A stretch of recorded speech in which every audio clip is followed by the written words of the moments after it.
Hey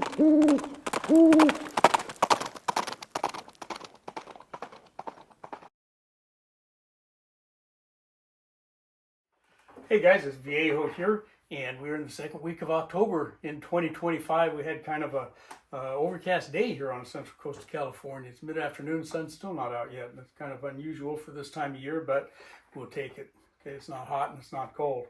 Hey, this is episode 29 of Wadcutter Wednesday, and what I've got for you today is an NOE mold. Okay, that's Night Owl Enterprises. Al over there at NOE recently had a going out of business sale, and a number of us picked up several molds. I got this one. This is the 413-215-WC. It's a wadcutter mold for 41 caliber, and it's been around for a while. I had read about it on some of the forums and knew that it was regarded as an accurate bullet, and they're not wrong. Okay, it's a good one. And so anyway, I picked it up. This is a brass mold. Here's the bullet that it produces right here, okay?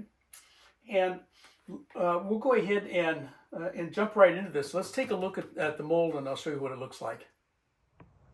Okay, here we are with the NOE 413-215-WC, a two-cavity plain-base brass bullet mold, okay? There's our designation. Interesting shape. This should be a fun one to go mess around with. Okay, nice heavy sprue plate. We like that. Okay. The sprue plate pivot bolt has a simple wave washer underneath it. Convex side goes up, you guys. Okay, if you take it apart to put it back together. The sprue plate stop bolt has a set screw, so you can adjust the height there. Pretty much once that's adjusted, you don't need to ever set that again. Now I'm not going to take that out to clean it. I almost never do that. Okay, there is a set screw similar to this one, exactly the same in fact. It's on the back side here for the sprue plate pivot bolt there to hold that in place so it doesn't turn on you and loosen up your sprue plate. And our handle bolts, I like these. They're nice and short. Okay, they only go up through there as far as they need to. The same Allen key operates those as the sprue plate pivot bolt, so that's good. Okay, you don't need excessive amounts of tooling to get this guy apart, put back together for cleaning and storage and so forth. So let's take another look at the other side of this guy and look at the alignment pins. He uses a very stout, okay, style of alignment pin. Interesting looking bullet.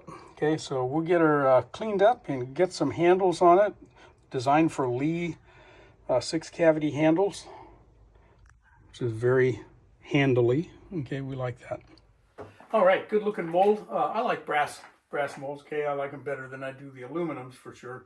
And what we'll do next is we'll go ahead and get them cast up, and if you're watching on YouTube, you know that they won't allow me to show you the actual casting process, but I can show you some interim pieces and stuff, you know, the product, you know, what does the bullet look like, and the powder coating, and show you the data page that I always make for that mold, for a new mold. Anyway, we can do all that here. If you want to see the casting, you got to go over to my Rumble channel. That's on rumble.com, and you just type in my channel name like you see here, and just Walter Bunning, all run together like that, and you'll be able to find me there. And you could probably find me by typing in hashtag Wadcutter Wednesday. I think you'll get to my channel that way as well. But let's go ahead and jump right into the casting, and we'll show you how that went.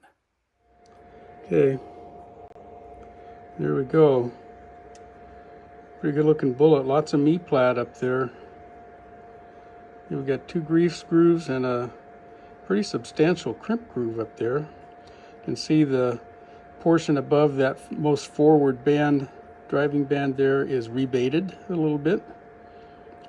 Okay, and the button, of course, is rebated even from that, but plain base and everything else looks nice and crispy like it's supposed to. Here's our NOE 413215 brass wadcutter mold, 2 cavities, and there's what we got.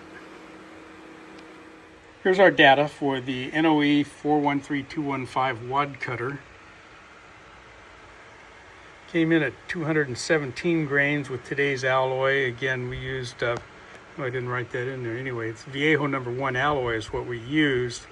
I didn't cast them all that hard because we're going to run these in some 41 special cases this time.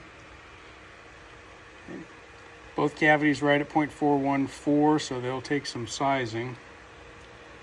Overall length 0.640, and from the base up to the top of the crimp groove right at 0.400. Okay, this is the NOE 413215 wad cutter, done up in a blend that I call Robin's Egg. It's 50-50 prismatic Yeti white and Eastwood aqua blue. Look there, I got a fin. Didn't even notice that before. I'll shave it off with a knife and we'll use it anyway.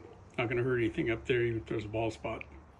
All right, all in all, the mold did a pretty good job for me. I did have a couple of culls out of the batch, but that's to be expected, right? Especially with a brand new mold. Anyway, it ran well, I thought.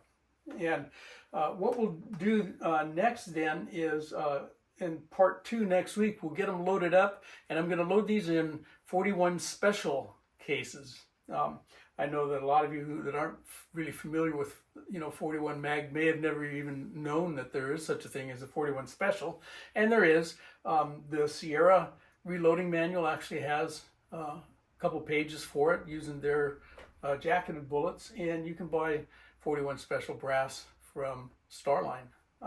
Anyway, that'll come up next week. We'll talk about it a little bit, and I think you're going to like how the bullets shot. I've already shot one, and I'm going to shoot some more. I didn't shoot them all when I took them out to the range. But anyway, we'll see all of that next week. So I think that'll do it for this one. I hope you all enjoyed that and got something out of it. But from the Viejo bench for now, that's all she wrote.